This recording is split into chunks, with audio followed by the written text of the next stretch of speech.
We all have pain, we all have sorrows, but if we are wise, we know that there's always tomorrow. Lean on me when you're not strong. I'll be your friend. I'll help you carry on. It won't be long. This week, we'll be focusing on some of Jesus' parables. We know that Jesus typically used aspects of daily life to teach valuable spiritual truths about the kingdom of heaven, and the parable of the sower is no exception. In our current modern world, not all communities are as connected to the earth and planting as in Jesus' day. I can speak for Canadians, though, and I've discovered that each spring, thousands of Canadians start preparing for planting season. Because we have such a short window of opportunity to plant and then harvest due to harsh winter weather conditions, you've got to get it right from the start. Now, in a previous nugget, I've confessed that I'm pretty much a disaster when it comes to plants. So I started following a local gardener in my community that has a Facebook page called How Does Your Garden Grow? She has a small farm, mainly to feed her family, and every year she'll sell excess seedlings and crops.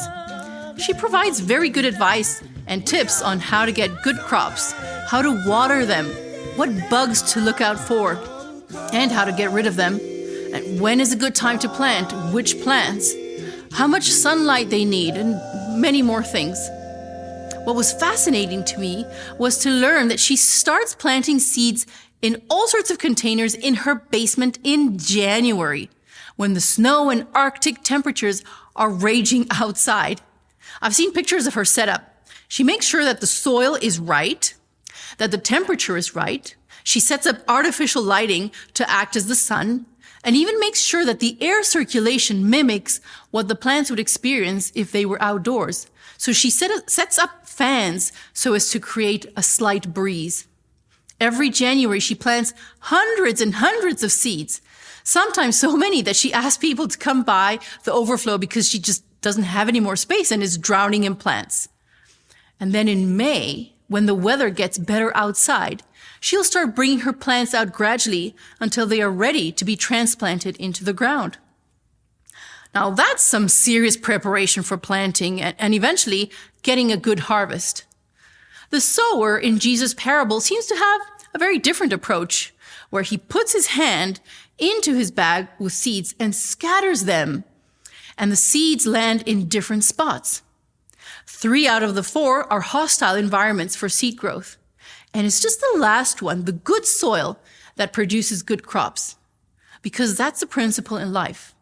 Anything good that happens is usually because there's a lot of effort, time, and dedication behind it.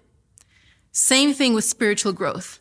It takes time, dedication, and effort. Today, let's focus on the interpretation of that parable. Now, when Jesus first told the parable, he didn't really give an explanation. He just said, if you have ears, listen. This is one of the easiest parables to understand, yet the disciples didn't really get it and came to Jesus later to ask for an explanation. I can imagine Jesus' frustration as he may have wondered how his followers would be able to understand future parables if they didn't even understand this one. But in true form, Jesus is very patient and explains it to them. Obviously, the seed is the word of God, especially the one spoken by Jesus. And the different surfaces the seed fell on are different kinds of people who hear the words of Jesus. Not everyone is receptive to the word of God in their life, and it can be seen in the long-term results. Now, ideally, all Christians consider themselves the good soil, where the seed is planted and thrives and yields a lot of crop. But take a minute and really be honest with yourself. Where do you stand in your commitments to God? How serious are they? Or are you a once-a-week Christian during church service, and as soon as it's over, you're off to living your life exactly the same way a non-believer would? Imagine a person who says they want to be a marathon runner. The individual has to like what they're training for and to see some benefit of what they're doing. Not only do they have to submit to a grueling training schedule, but they also probably have to give up certain things in order to train. In other words, self-sacrifice is involved. And, they have to do certain things on a regular basis as part of their training in order to achieve their goal. If they don't commit to doing all these things, then they won't be running a marathon. They may think they are, but in reality, they're not. Same principle for commitment in being a Christian. You can't just say you're a Christian if your lifestyle and actions don't reflect that. Real commitment for a Christian means doing things on a regular basis that non-Christians don't do. It also means that at some point you do sacrifice something, whether it's money, time, energy, social life, popularity, as a follower of Christ. Another point that I think we need to get real honest about is how comfortable are we with the riches, comforts, and distractions of this world? It's like the story of the frog who was put into that pot with cold water, and then the water gradually became warmer and warmer to the point that the frog died in the boiling water without realizing it was getting cooked. I'm not going to lie to you. I like being comfortable. It's always easier. Who doesn't like an easygoing life, struggle-free and entertaining? But I know it's not the best for growth. And I know we are an easy target for Satan to snatch us away from God when the comforts and riches of this world are more enticing than the Word of God. The point of today's nugget is not to make you feel guilty, because you're not accountable to me. I want you to be real honest with yourself, because God already knows your reality. Do you need to make any changes in your Christian walk? Do you need to make deeper commitments to God? I'll leave you to think about these questions. Finnegans Wake is arguably one of the most complex works of the 20th century English language fiction. It was written by James Joyce over a span of 17 years, and it remains largely unread by the general public due to its linguistic experiments, stream of consciousness writing style, literary allusions, free dream associations, and abandonment of narrative conventions. James Joyce wanted to puzzle critics with his book, and he did. Some said his book is unreadable, while others have dedicated years and years of their life to study this novel. The signature style of this book is that it mixes reality with the dream world constantly. The characters and settings are also constantly changed. In the words of James Joyce himself when describing his novel, he states, "I am really one of the greatest engineers. I am making an engine with only one wheel. No spokes, of course.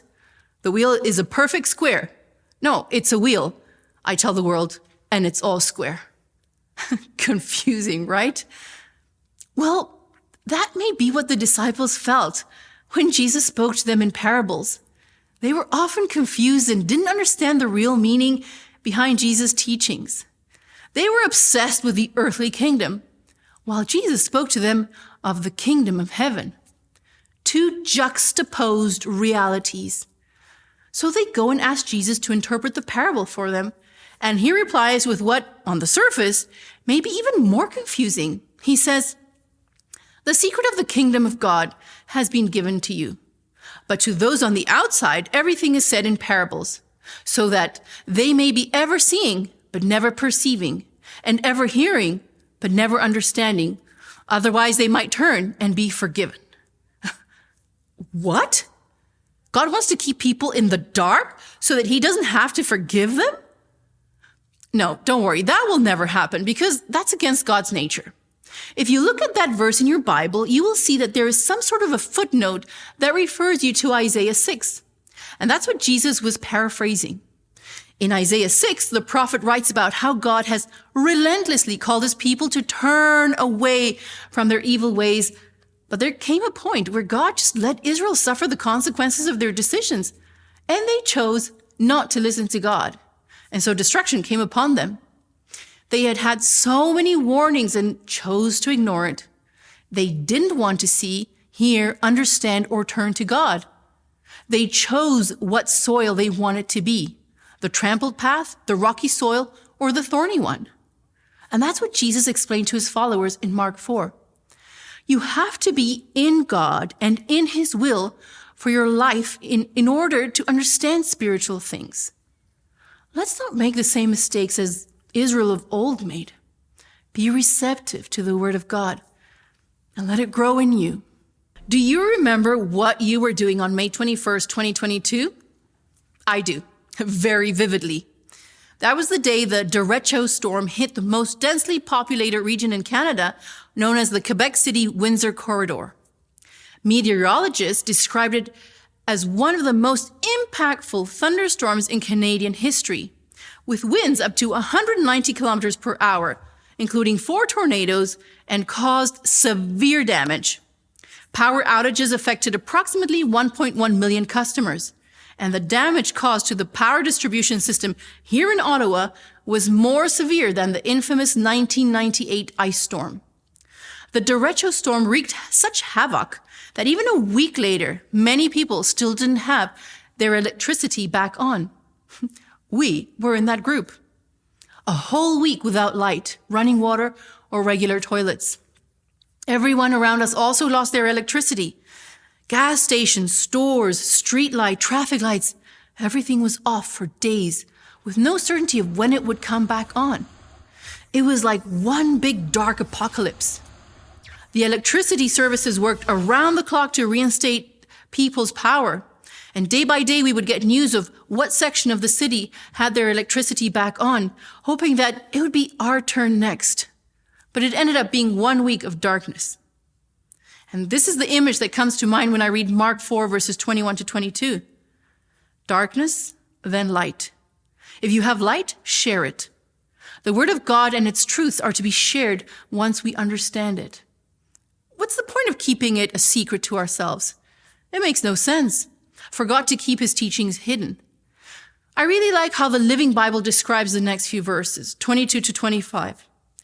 All that is now hidden will someday come to light. If you have ears, listen, and be sure to put into practice what you hear. The more you do this, the more you will understand what I tell you. To him who has shall be given. From him who has not shall be taken away, even what he has. If you're open and follow the light, you will receive more light. You will understand more spiritual truths. If you reject the light, even what you had will be taken away. Now, this is not meant to be a scare tactic. It's meant to be a wake-up call. Take God seriously.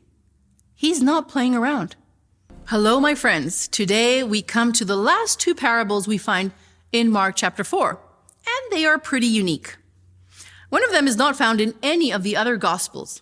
It says, "A farmer sowed his field and went away, and as the days went by, the seeds grew and grew without his help, for the soil made the seeds grow. First a leaf blade pushed through, and later the heads of wheat formed, and finally the grain ripened. And then the farmer came at once with his sickle and harvested it." It usually takes about a week to start seeing those first blades of wheat coming out of the soil. And depending on where you planted, usually spring wheat takes about 4 months from planting to harvesting. Agriculturalists say that wheat is the hardest and most expensive crop to grow. So when the farmer sees it's ready to harvest, he wastes no time because his crop is precious.